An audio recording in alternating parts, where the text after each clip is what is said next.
All right. I'm also going to continue letting people in just as much as possible. So, thank you for joining me for making dating a priority in the new year. Super excited to do this with you. My name is Jessica Renard. And again, I am looking at the chat kind of as we go.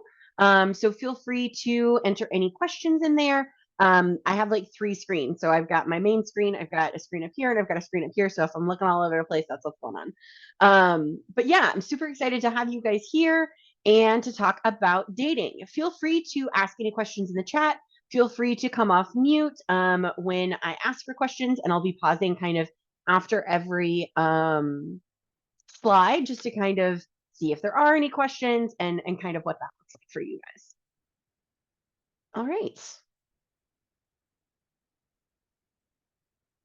So first, I wanted to check with everyone and making sure that we're kind of all on the same page of what is a priority. So the definition I found was the fact or condition of being regarded or treated as more important. So sometimes when we make resolutions or we're going to be like, I'm going to start this year and it's going to be different than previous years, this is going to be a priority.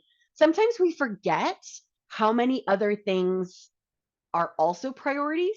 And our culture also kind of makes that even more complicated because at work, we may have competing priorities, or we may have competing priorities just in life in general because your family may not be the same priority as work, but they're both priorities. So when we start looking at dating as a priority, what does that look like? So where is dating in the list of important things in your life? Is it more important than work? Is it more important than family? What makes it more important? And how are you reflecting this level of importance in your life? So, what does that look like? Are you budgeting time for this? Is there dedicated time that you're putting towards this? What does that look like? And so that's going to be part of what we're going to be looking at in the presentation tonight. So another thing that I wanted to kind of check in with everyone about, so dating, sometimes I think we view that there are a lot of things that are in our control that are not actually in our control. So when we look at dating and making that a priority, we need to focus around what is within our control, because ultimately that's the only thing that we're going to be able to control are the things within our control. So what that looks like is what events we attend, how many conversations we start, how many people we ask out, and then where are we putting ourselves to be discovered? So, what dating apps are we using? What events are we attending? What does this look like? What are the actual pieces of, okay, I'm making dating a priority? What does that mean? So, if anybody wants to give me examples of things that are outside of our control in concern in the realm of dating, and feel free to put it in the chat if you want to come off mute, whatever that looks like. What are things that are out of our control in dating? People showing up to the date, absolutely. You can show up, but that does not mean that your partner will show up. Who we meet, to a certain extent, it can be in our control in that maybe we are being targeted with the people that we're focusing on. Liking you, someone liking you, even if you like them, yes, absolutely. Actions of the people we're dating, yes, those are out of our control. How they act, how they feel, how they react to how we're talking to them. There's a lot of parts where you go in if you meet people. This is true. So the only thing we have control over in regards to where we go is we do have control of where we go. We can't control whether or not there's someone there that we're actually interested in. So like there may be a little bit of planning and practice of what that looks like.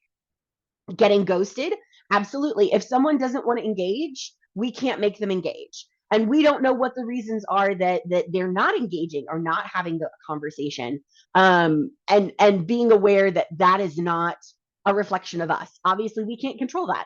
The only things that we can control are our actions, our feelings, and the way that we decide to communicate.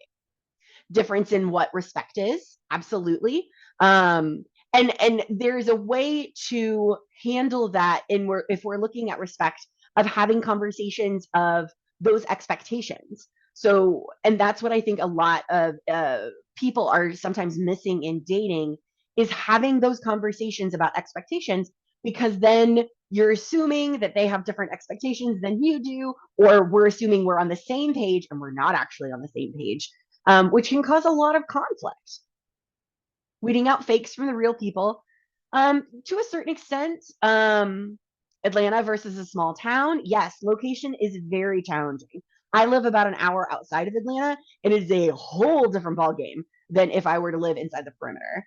Um, and so that's a lot of things of being mindful of what that looks like and how we can, um, if we're setting our resolutions, if we're setting our priorities to what we can control, then it needs to be what we can control, and factoring in those things that we can't. All right. So this is an example of kind of what we're talking about. So making dating a priority isn't a resolution. It's vague. How do you know when you've made it a priority? So I've given some examples of statements that would be a type of resolution. So the first one is, I will ask out 5 people in the next 3 months by messaging them over the dating app of my preference and following up at least once after asking them out if I do not get a response. So that is actionable, it's specific, it's measurable. You know exactly when you've done those things. You know that, like, okay, this is 5 people. There's a timeline. So I'm going to be asking out 5 people in the next 3 months. So you can kind of keep track of where you are in that progress of that achievement. Now, notice I do not have, you will go out on dates, because if you ask someone out and they don't say yes, or they're not available, you're not in control of that. You are in control of how many people you ask out or invite to dinner or ask to the movies. That is something that you can control. The next example, so I just gave 5 people as an example. It really depends on your comfort level. If you wanted to change that number, we also want it to be realistic. So 5 people in the next 3 months could be very ambitious for someone who works at home, who is not out a lot, because you're just not going to be exposed to that many people. If you have dating apps, maybe again, like the rule issue. Um, so there's a lot to consider when you're making your specific goal. I will attend 4 social events through a meetup, a professional organization, or alumni gathering in order to meet new people. During those events, I will approach 3 people of whom I am attracted to or interested in learning more about, and ask at least 2 questions before ending the conversation. So again, this is very putting it in the realm of what you are able to control. You can control whether or not you attend a social event. You can control whether or not you strike up a conversation with someone that you're interested in, and you can control whether or not you're asking for 2 questions. So all of those are parts that are in your control. And again, we're hoping that dating comes from this. Um, but not necessarily, you don't have control over this. So like what you're doing is putting yourself out there and having a goal that is very specific in the realm of the things that you control. Um, Looking at the third example, so during my regular activities, going to the store, traveling, running errands, I will look for people that look interesting and strike up a conversation with at least one per outing. My goal is to ask at least 2 questions before ending the conversation. Now, this is a great example for someone who is more introverted, who is afraid of talking to somebody that they're interested in. So maybe they need to warm up. And that one person at the store, maybe that's the person that's checking out my groceries. How was your day? Oh, are you looking forward to anything soon? Do you have any fun plans this weekend? There are your 2 questions. So, like, making it accessible for what your level is. If you're feeling anxious about talking to people, build up with people that you don't have an invested interest in to get those muscles going, to start practicing those social interactions, to be able to do it fluidly when you have somebody that you are interested in. So I'm just going to check the chat of looking at questions. So yeah, we don't know whether or not people are being authentic about a situation. Again, the only thing we can control is how we present ourselves. and what are we doing to make sure that we're bringing our authentic self to the table. Um, and then professional with personal, making sure that you're aware of, are you supervising someone? Then there's going to be a power imbalance. So being very aware that if there's a hierarchical structure at your job specifically, um, what are the HR protocols? You don't want to get fired over potentially finding somebody that you're interested in, and they don't want to be fired. So being able to look at, like, what are the dating protocols from HR in your company? Is someone supervising someone else? Do we need to change teams? Do we need to find a different supervisor? What does that look like? So just being very aware of kind of what that looks like, professionally, to be responsible. Any other questions, comments before I move on to the next slide? Yeah, Becker?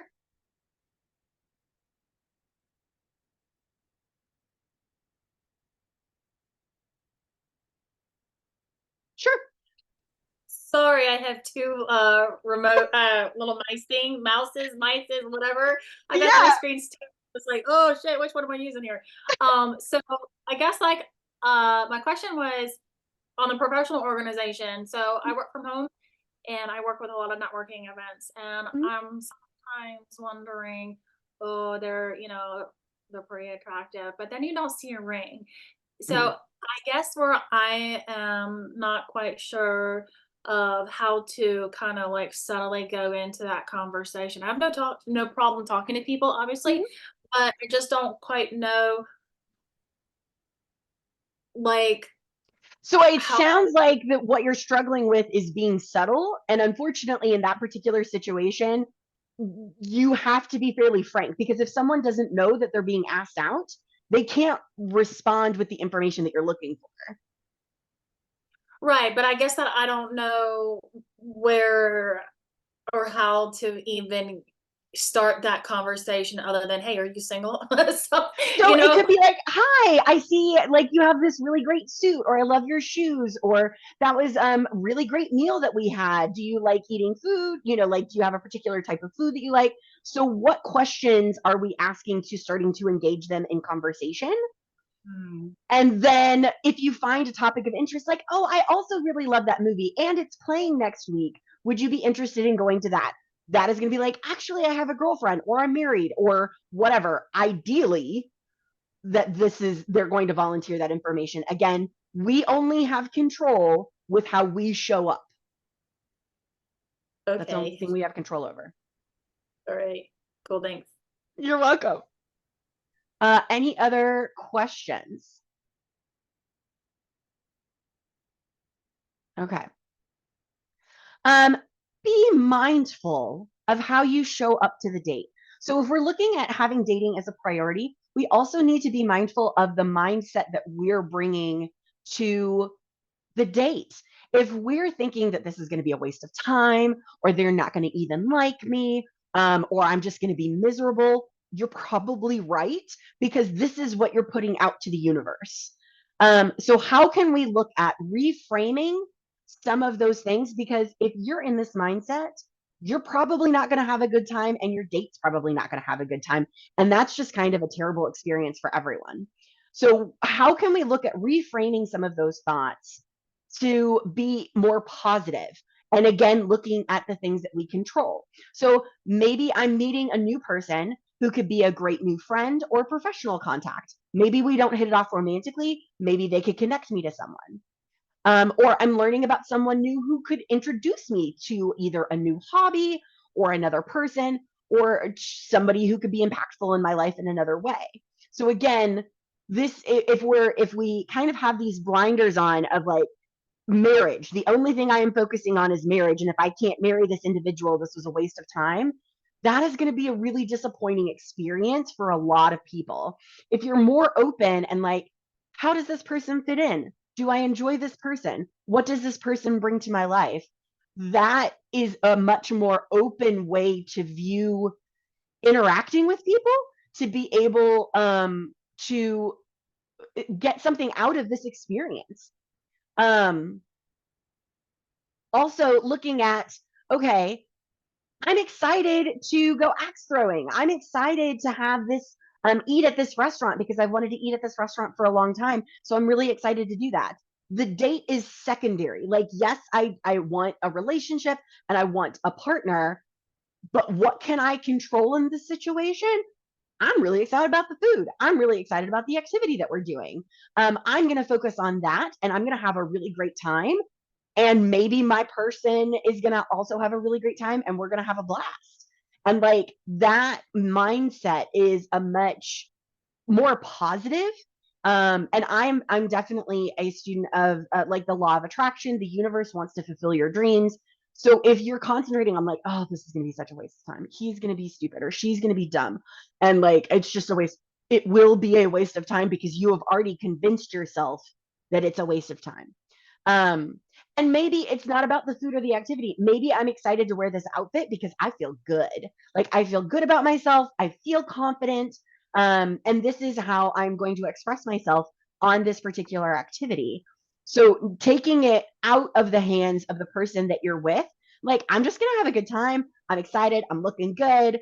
I also work in a matchmaking realm, and we have a client that we set up for a date, and the date was a dud. They ended up going to the bar, met a person that they're still dating, as far as I know, from going to the bar of this random place that they wouldn't have gone otherwise. So, really allowing that experience to be like, I don't know what's going to happen. I'm really excited. I am opening myself up to what may happen, and just, whatever positive thing I'm going to allow in. Um,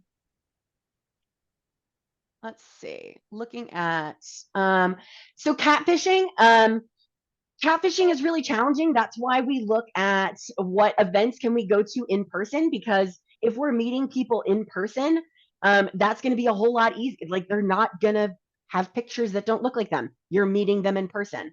If you're only wanting to date online, that is a large possibility of being catfished.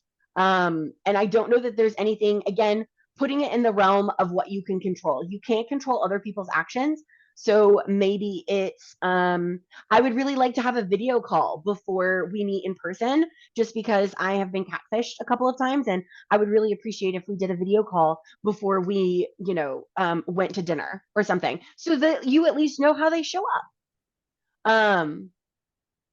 Let's see, people who hit on you in dating apps and Facebooks. I mean, and they may be, maybe scammers or not ethical. Who should ask dating questions first, a man or a woman? What is the culture in America? It's wild, wild west out here. So I firmly believe that it's who, if you're interested, if you don't ask, the answer is always no. If you do not ask someone, the answer is no. Um, from what I am aware of, and I'm not saying all men, but some men are not good at subtlety. And women think that we are just these masters of subtlety and like, oh, they're going to understand. And you're doing this like eye contact thing from across the room. They don't know. They don't know. Ask them. You have to use your words. And so figuring out what that looks like, and trying to make it as casual as possible. Like you are not asking them to have a baby. You are not asking for them to relocate across the country. You're like, hey, you want to go get some popcorn? Like low key. Do we want to get ice cream? Something very low, like, okay. I've also saw a really great webinar that was talking about how we get comfortable with rejection. And the way that we kind of get comfortable with rejection is asking for things that are ludicrous in places that they're obviously going to tell you no.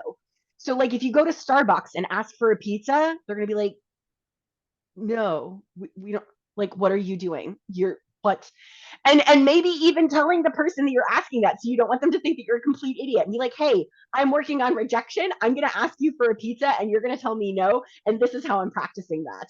And that's a really great way to like, oh my god, that's really smart. Like they maybe think that you're really clever, or something like that. If you go to McDonald's and ask for a refill of your chicken nuggets, like, no, like we don't do that. So figuring out ways to kind of help yourself feel a little bit more comfortable with that rejection, with that, okay, what if they look at me weird, or what if they have a face? Okay, You're being the awesome person that is putting yourself out there, that is being mindful of what you want and going for it. And that is amazing. Congratulations. Like, if they say no, and be like, okay, cool, walk off. Like, go. Like, you don't have to stay there. So great advice on date is secondary. They'll see you have a great time and feel it. Absolutely. Is there even a culture in America? Won't the man look at you as a woman with masculine energy if you approach first? They don't like it, right? Lord, if they are not looking for initiative, they're probably not for you. If someone is going to be turned off by you asking them out, this is not your person. And so it's one of those things that, like, who, and we're kind of going to get into this and later on in the presentation, but who are you looking for? Is the person that is the partner to your life going to be intimidated because you asked them for popcorn or you asked them to go to a movie? Are they going to be like, ooh, like, I like the initiative. I like, I appreciate you asking for what you want.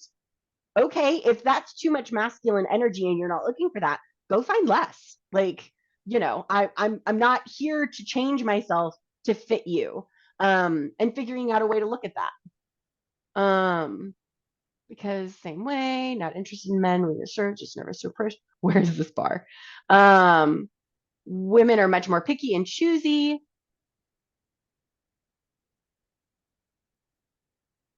Well, and so Walner, statistically, marriage and partnership is far more beneficial for men than it is women. And so that's part of the reason why women are pickier, is because we are now getting into a place where we're realizing all of the things that we have been doing for men, generationally speaking. Again, not all men, not all women, but where we're providing a lot of house labor. We're providing a lot of mental labor when we're taking care of doctor's appointments and groceries and potentially caring for kids. Like, there's a lot that goes into it, which is why women are starting to ask for more. Women do a lot of hair flipping. They may. All right. So let's go to the next slide. So when we're looking at dating, it is our responsibility to be prepared for the date. And that can look like a couple of different things. So I'm going to give you a spicy take that I would wager a lot of you are probably going to be like, oh my God, she did not just say this. So here we go. Men and women alike, be prepared to pay for everything on the date. I'll say it again. Please have your budget prepared that if you are picking $100 a plate restaurant, you better be prepared to pay the bill. So one, if you are picking a restaurant that you know is astronomically expensive, expecting the man, because you asked him out or he asked you out, to just pay and we're not asking any questions about it, that is a little exploitative and it's a little assumption. Like there's a lot kind of in there. And I understand chivalry and gentlemanliness and blah blah blah. If he doesn't have a card that covers it, if he wasn't prepared for this, if he left his wallet at home, there are a lot of different things that are going on. And when we're looking at a power dynamic, there can be a power dynamic in who pays for dinner. And so if you are not liking him and not wanting to feel that you owe him something because he paid for this meal, be prepared to pay for your own way. Be prepared to pay for his. Like, we are in a society where if we're planning on doing an activity, we should be prepared to pay for that activity. So there's a lot of things going on there. And so, like, do not ask for these dates and know that you cannot pay for yourself or take care of yourself in that situation. Maybe he has an emergency and he has to leave, or, there's some type of medical emergency. Whatever that looks like, please be prepared to pay for your meal or whatever the activity you're doing. This is going to probably, this next point for safety is probably going to be a lot more for women necessarily for men, but I just say because this is a safety thing in today's world, and men can pray to this as much as women. Be sure that someone knows where you're going. Like, if you're planning on meeting somebody at this restaurant or at this movie theater, tell someone so that someone knows to check on you. Like, hey, I'm going on this date. I should be back by this time. feel free to text me if I'm not home, or I'll text you when I get home, so that you have that accountability that someone knows where you are, who you're with, where you're going to be. My mom started dating after she got divorced after 30 years. And so I would do this for her, in that if he does not allow you to take a picture of him with his license plate, no, if you are getting in his car, I need a license plate and I need a picture, because I need to know where to search for you if you end up going missing. Um, and if somebody is not prepared to do that and be like, okay, well, I don't feel comfortable riding in your car with you. We either need to look for a place that we can walk locally or take public transportation, but I'm not getting in a vehicle with you, especially if you don't want your picture taken and me to have your license plate number. But sharing that with a friend, what does that look like? And I'll answer the questions once I get with the end of this slide. Being aware of your own comfort level is super important for a date. I know there are a lot of women that are like, I want to look cute. A sweater would destroy this look. I can't do it. Like, yes, you might be cold, and you don't want to be cold the entire date. So bring a layer, pack a bag, something, whatever that looks like, so that you have your things that you need to address your needs addressed by you. Maybe you need a snack if people have different blood sugar intakes, or if it takes a long time, maybe there's an hour wait at the restaurant. Like, have some crackers, have some peanuts, something in your bag that you're able to snack on, so that you're not hangry and now you're having a miserable date because you're just hungry. Do you need to be hydrated? Is an activity date? Are you going to be outside in Atlanta on the summer? Don't recommend that for a date, but bring water. Make sure that you're hydrated.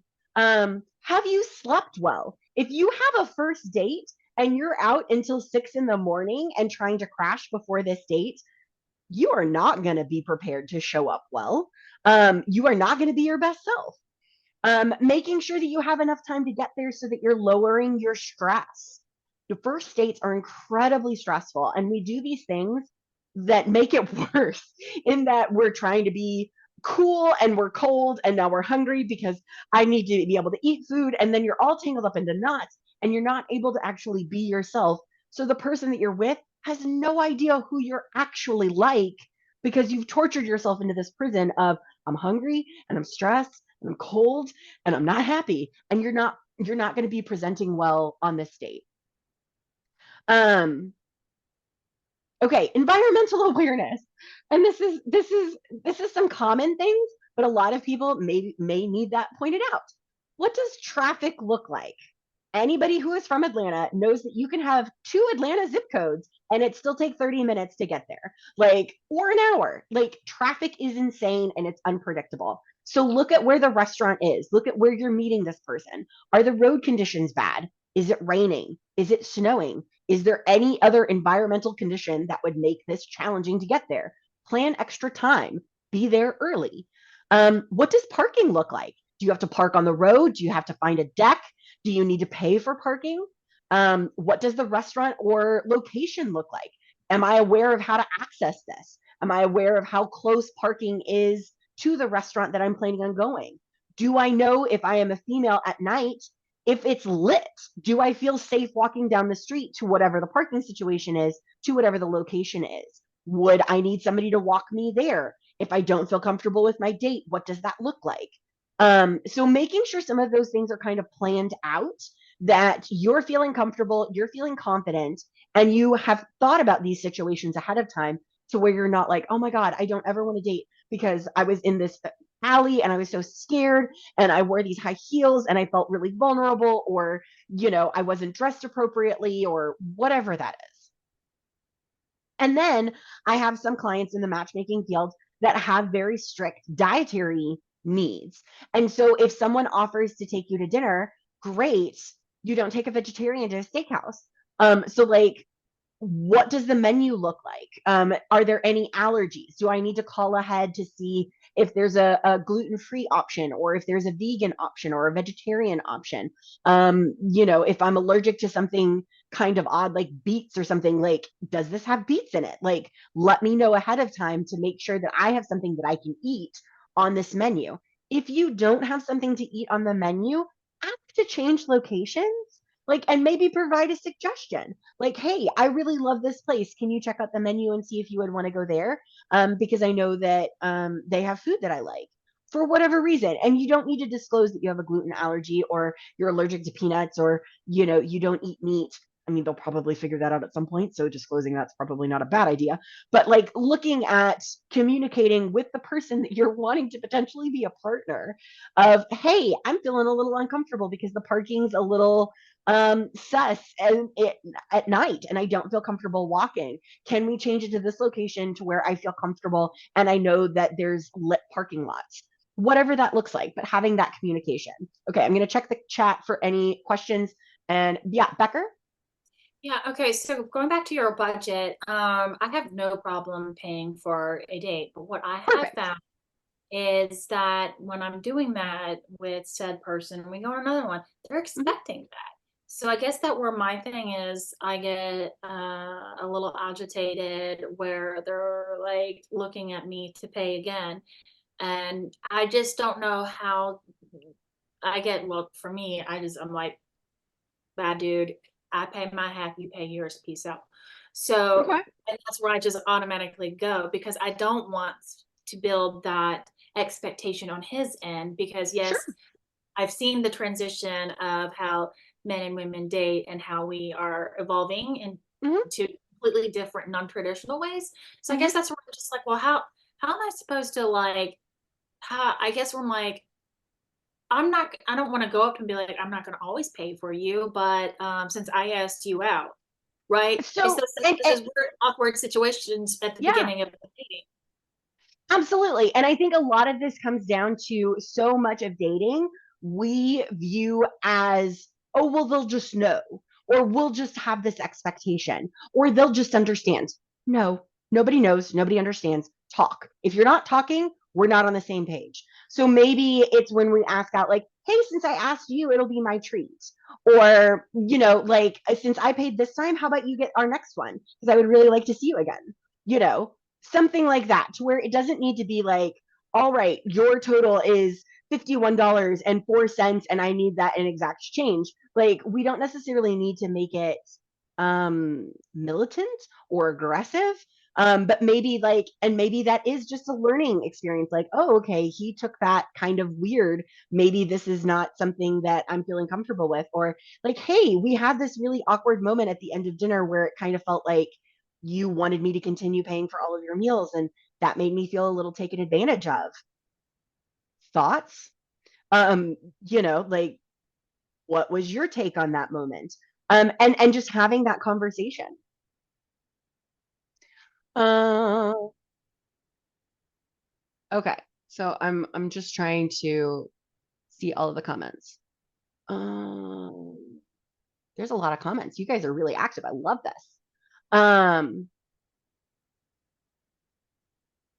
Not having a first date at a super expensive restaurant, absolutely do not do that. Person who asks pays. And that can be true. um Meet single woman, we'll talk about this. People don't take rejection well. um and you could just meet for drinks and appetizers, or like, hey, would you want to go meet for a drink? So I am committing myself to $12 to $20 plus a tip, for what that looks like. What do I feel comfortable with? Maybe I want to go meet for coffee. Maybe we were going to go meet for sandwiches. Or you can also do something that doesn't cost any money at all. So, like, maybe we're getting together at a board game cafe and playing board games. Like, you may not have to pay any money. Or if you feel comfortable and it's a well populated area, you're meeting somebody to go on a walk. Like, get outside, do something active, have an ability to talk to somebody. So there are ways to do that where you're not constantly having to pay all of this money. First date ideas, we're definitely going to talk about that. So dinner can have an intimate setting and you don't find out if you like the person. Minimize texting too much before the first real date. I would highly encourage minimizing texting. One, because in dating apps, my experience, maybe other people have had entirely different experiences.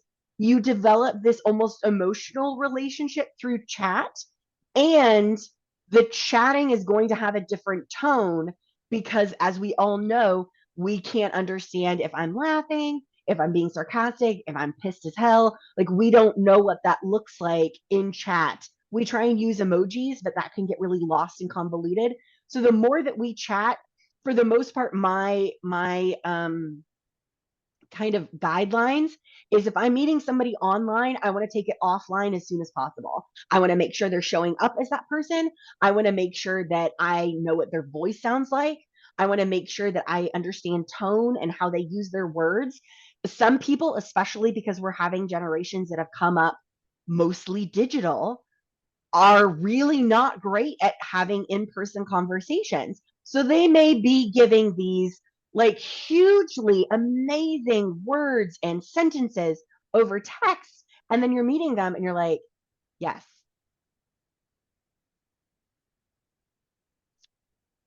Okay. Um there's not a whole lot I can do with that. Like, I need something where, like, to have a conversation, it has to be both sides. And so it's like, oh, you just came off really differently when we were chatting online. Are you nervous? Like, what's going on? Like, I really enjoyed our chats, and I really enjoyed the conversation and the back and forth that we had. Like, what's coming up? Like, what's going on? Um, how much should you tell about yourself? Whew, that's a loaded question.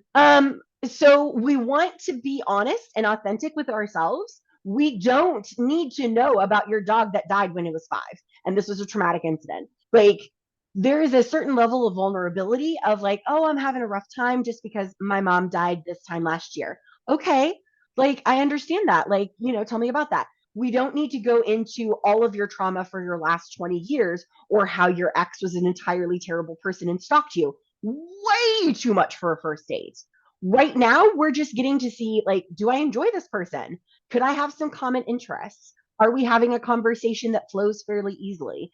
This is not the time to go to therapy. This is not the time to get all of your, questions answered about life or philosophy, or that bad relationship that you had 15 years ago. Not the time to do that. Not to go out for a full meal. It's too long, especially vibes. Yep. Um, can confirm the traffic. Yes. We'll still never get used to traffic. Um, online dating environment. Yep. When is the right number to ask for the phone number? Um, so there's a certain amount of vibe, like, and that's really hard. So you can always be like, I'm having a really good time. I would love to reach out to you. How do you like to communicate? So then that person can say, oh, well, actually, I really hate talking on the phone. But if I give you my number, can you text me? Because I really prefer texting over talking on the phone. Absolutely. Now I know that if I try and call you and you ghost me, it's because you hate talking on the phone. It's, you don't necessarily not like me. You don't like the method that I attempted to use to communicate with you. And potentially looking at, so if when is the right time to ask a phone number? So if you're in person, potentially asking to do a thing. If the offer to do a thing, like, hey, would you want to go get ice cream, or you want to take a walk around the block and just kind of talk some more? If that is met with a no, you should not ask for a phone number unless they're like, oh, I would really love to, but I have these plans, or I need to go over here, and be like, oh, well, I would love to do this again sometime. Would I be able to get a way to contact you? And then kind of follow it up with that. Um, don't assume anything, always communicate. Absolutely. When you're a guy and you're a web developer. Can I say something real fast about phone numbers? Sure. Yeah. So, um, in my background, some of the stuff I've done is uh, secretive, I guess. I don't know how to Okay. say it, Classified. but let's just say that on many of my conversations with my colleagues, we always encourage women to do a Google number or Mm-hmm. a VoIP, okay? And Mm-hmm. for the pure reason is I do a lot of Google researching on several people, just Mm-hmm. whenever I had an assignment. But when you have like a VoIP number, it's not traceable. Okay. Mm-hmm. When you have your regular cell phone number, anybody can put that in Google and find where you live. And I have a Ben verified account. You can do that on your own if you want to do that. Yep. I always suggest women to just like men too, okay, not just women, but Yeah. men too, because there are psychotic women out there.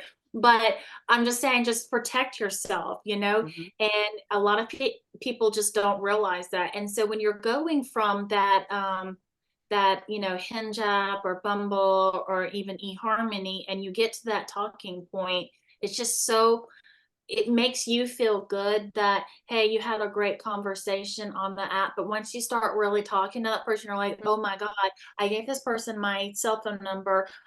If you Google yourself, you can see all of your information. And Mhm. also, if you want to remove your information from Google, you have to contact Google yourself.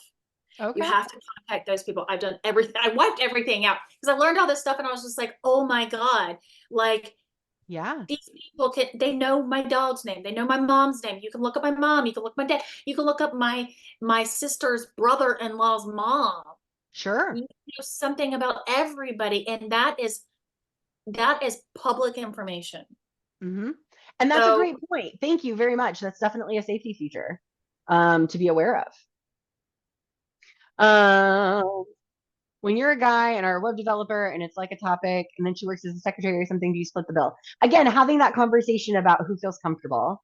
Um, how could he be interested if he never pays? So you're not wanting to support a child.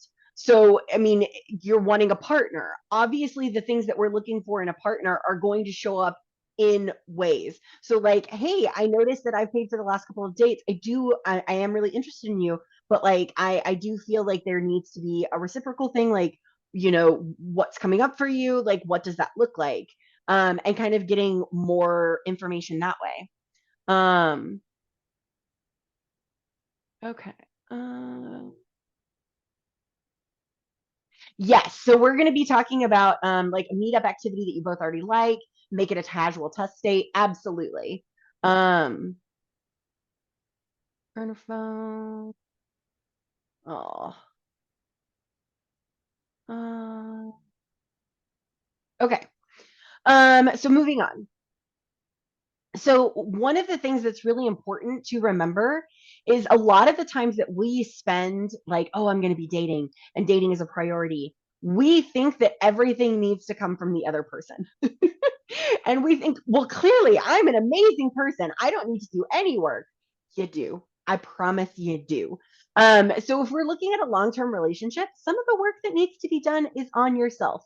So, and this is a really great time that if you're wanting to make dating a priority while you're waiting on those dates, what are things that you can do to make Lose sure that 50 you're the best pounds. partner? Huh? Pardon? Oh, lose 50 pounds. I don't know that that's necessarily healthy to have in a year. But I think figuring out how you present and how to present yourself in an authentic manner. So like, what have you done to make sure that you can be a good partner? Is your life situated to accommodate a partner? Do you actually have time to date someone, like to meet their emotional needs, to make sure that both of your physical needs are met, that you're spending time together, that you're connecting? That's going to be a significant amount of time, and it's more in the beginning than it is later on sometimes, because you can kind of go a little bit longer without necessarily connecting. But if you are so busy that you can't see your family, you're not going to have time for a partner. So like rearranging your life to where you actually have time to see someone is going to be a priority for preparing to date. Is there space in your home for them? So we're going to be talking next about a book that I like to recommend to a lot of my clients, and it goes over the practicalities of, do you have two coffee mugs in your home? If you have somebody sleep over and they are there for breakfast, are there plates to eat off of? Are there enough forks? Like, so just like the basics of what does that look like can be really helpful to be reminded of. Being aware of your communication style. There are a lot of quizzes online to learn about how you communicate. The DISC one is really good for me. I'm a D, if anybody communicates in a D style. Um, do you know your love languages? Do you know how you like to receive love? Is it quality time? Is it physical touch? Is it words of affirmation? Is it acts of service? Is it gift giving? Knowing that about yourself you can help communicate that to the person that you're interested in so they understand how to make sure that you feel loved. Do you know your apology language? I'm fairly positive it's the Chapmans that also did, like Gary Chapman that did the apology languages. There's a whole thing on how to apologize and what does that look like after conflict. There are whole fight styles. So you can Google what is my fight style, like communication conflict style, and find out some quizzes and some information on how you fight. Being aware of that stonewalling or criticism or contempt, those are some of the four horsemen of the apocalypse from the Gottman Institute, talking about relationships. And if any of those are present in your relationship, it's basically doomed for failure. So being aware of some of those things and kind of investing that time in what that looks like to make sure that you're prepared to be the best partner you can be. When she says, my love language is physical touch and all of my friends are guys. Okay. Um, okay. Any other questions or comments before I move to the next slide?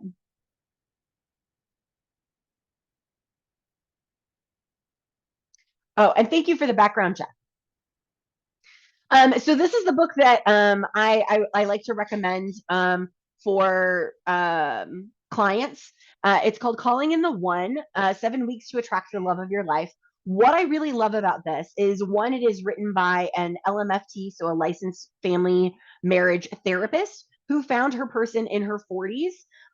So it's not somebody that's like, oh, we met in high school and we've been in love and this is how you meet your person. It's somebody who has, struggled to meet their person.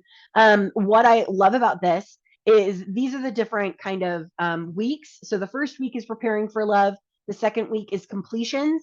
And basically what that looks like is, so some of the prompts: allowing loss, letting go of the past, releasing toxic ties, renegotiating old agreements, sacred wounds, relinquishing unconscious patterns. So that's doing some introspective work of what am I bringing into the relationship that could end up complicating it. Healing core wounds was very intense. And it's just kind of looking at some of those questions of how you show up. What are some emotional things going on for you that you need to be aware of? Setting your course, first things first, a life worth living, living love fulfilled. So all of these are different sections each week, and they're daily prompts that are journal prompts, that are activities that they want you to do, which can be really great for just, how do I feel about this? What does this look like for me?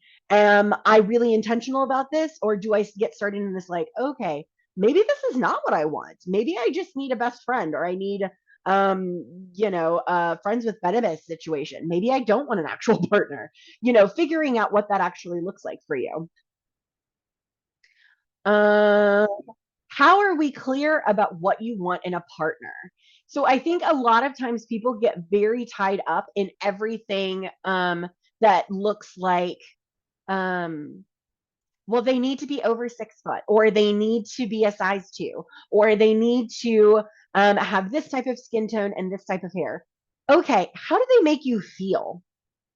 How do you feel when you're with this person? That is going to be more important on their height, because physicality changes. Your body changes. If you have kids, your body is not going to look like what you did afterwards. If you are in an accident of some kind and are no longer able to have the use of your legs, your height really doesn't matter at all. So it's how that person makes you feel. How does this person show you that you're important to them? So, like, what are things that they do that you can imagine your partner doing? Like, oh, well, he always cooks my or makes my lunch for me before I go to work, or he makes sure that I have coffee in the morning when we're getting ready, or she's really thoughtful about making my favorite dinner or coming over when I've had a bad day. So, like, what are the actions that are building the person versus all of the material stuff that we get bogged down in a lot of dating apps, of like, oh, well, I can sort for all of this criteria, so the perfect person must meet all of that criteria. That's not true. What do you want to share with this person? What kind of activity would you love to be able to do with them? Do you want to go biking together? Maybe you need to join a biking club and meet somebody who also loves biking, or board gaming, or whatever that activity that you're interested in. How do you communicate with this person? So I would hope that people have felt like there's a theme of you need to talk and you need to communicate. So like, what does that look like? How would you like to communicate with the person that you're in a relationship with? Are you having regular check-ins? Are you having like, hey, I'm feeling weird about this, like I would love to talk with you about it? What does that look like? Are you feeling safe enough to bring up things that you're feeling uncomfortable about? um oh, thank you, Aaron. um It does matter when you're a 6 foot female. And I can understand that. Yes. And there have been successful matches where the woman is taller than the man. Um, let's see, just downloaded this. Okay. Um, and I can understand that. And that you know, there are a lot of other things to consider other than the physicality. I'm not saying the physicality is just moot, but what I am saying is there are other things to consider on top of that, and being aware of how that plays in as well, and giving that at least as much importance as the physicality, if not more. So another book that I really recommend is The 8 Rules of Love. This is he has these date questions for the first date, and this I think it's around rule 4. So did you have fun together? Did you enjoy each other's company? Does the conversation flow? What makes you comfortable? Is there anything that makes you uncomfortable? The first date is to really find out if you enjoy each other's personalities. That's it. We're not looking at whether or not we're raising the kids Catholic. We're not looking about whether or not you are going to be okay relocating to Hawaii. Like we're not focused on those things. We're just trying to see if we enjoy this person enough to go out on a second date. Research actually shows that you need about 3 dates with a person to see them, to really understand if this person could be a verifiable match for you. Because if we're having dinner, that's one part of the evening. So maybe we need to go outside. Maybe we need to have a date during the day. Maybe we need to have a date in a museum where we're learning things. So taking it to different activities and doing different things so that you can see this person and more aspects of their personality than what you get in maybe 2 hours. Do you feel that you are fully exposed and there's nothing else to be learned in a 2 hour date? I would hope probably not. So, like, allowing that other person, like, there may be other things that you're missing that you're not seeing of this person. And so, giving them another chance. Typically, with matchmaking, what we recommend is if you're feeling neutral or better about the date, be open to a second date. See what that looks like. Do it in a different environment and see if you're seeing a different aspect of their personality. Um, okay. Um, all right. Any comments or questions? I know we have a few minutes left. Um, so one of the quotes that I really loved, and this is out of the Calling in the One book: if you want the whole thing, the gods will give it to you, but you must be ready for it.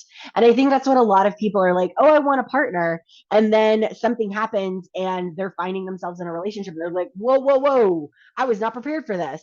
I don't know what this looks like. I've been able to eat at wherever time that I want to eat or eat on the couch. And now I have to wait around this other person, and the dynamic changes, especially if you've been alone for a while. And so, like, being prepared for what you're asking for and understanding what that looks like, and that things will change and it's gonna feel uncomfortable, but uncomfortability is not fatal. You can survive. And working through that allows you to communicate with your partner. It allows you to learn more about yourself and really reflect on what you're wanting out of that experience and what you're wanting to get from that connection with another person. And we've reached the end. Any questions? Um, okay, how to chat on dating apps. So a lot of times when we're looking at dating apps, what I highly encourage people to do is looking at how do I get to know the person? How can we find some common things? How can we talk about our experiences that we've had? Yeah, Brand. Hello. My question would be, where can I find like single women to like go and just chat with? Sure. I mean, the thing that we're focusing on is singles. So like if we're going to meetup groups, there are a lot of singles groups, maybe going hiking, or, if we type in on meetup.com singles, there's a variety of different like travel singles, book club for singles. And if they're going to an event that is hosted by that meetup, they're probably single. And so that's a good way to kind of meet people in person, offline. You know that they're presenting the way that they're presenting, and you already know that their relationship status.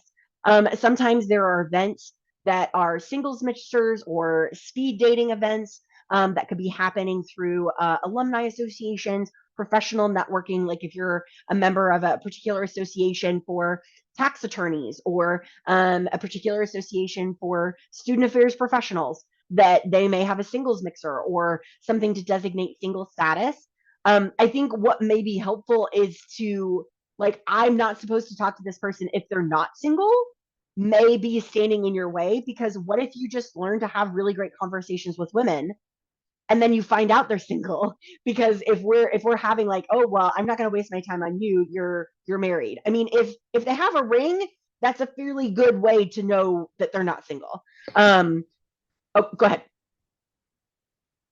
On what? On the marriage? Oh, like looking at, like, when I didn't know if you had a comment. Oh, So yeah, definitely no. I'd be running to the hills. yeah, so it's just one of those things that, like, there are some visual indicators of marriage in that, somebody has a ring. Other than that, we're just trying to connect with someone. Hey, I find you interesting. I would really love to know your take on this. Or I would really love to go hiking. Or I don't encourage hiking or anything that might be private for a first meeting, because again, safety issues, being aware of that. But like you could go to the zoo, you could meet at the Battery, you could go to a sporting event of some kind. So there are a lot of different options for games. I actually found Clue Town. I don't know if anybody's familiar with Clue Town. No. This is again more of I'm a geek, and so I like puzzles and games. It's a booklet that you can buy. It's like $14, and it will give you things that you have to fill out. So I think there's one for like Piedmont Park. There's one for the big cemetery in Atlanta.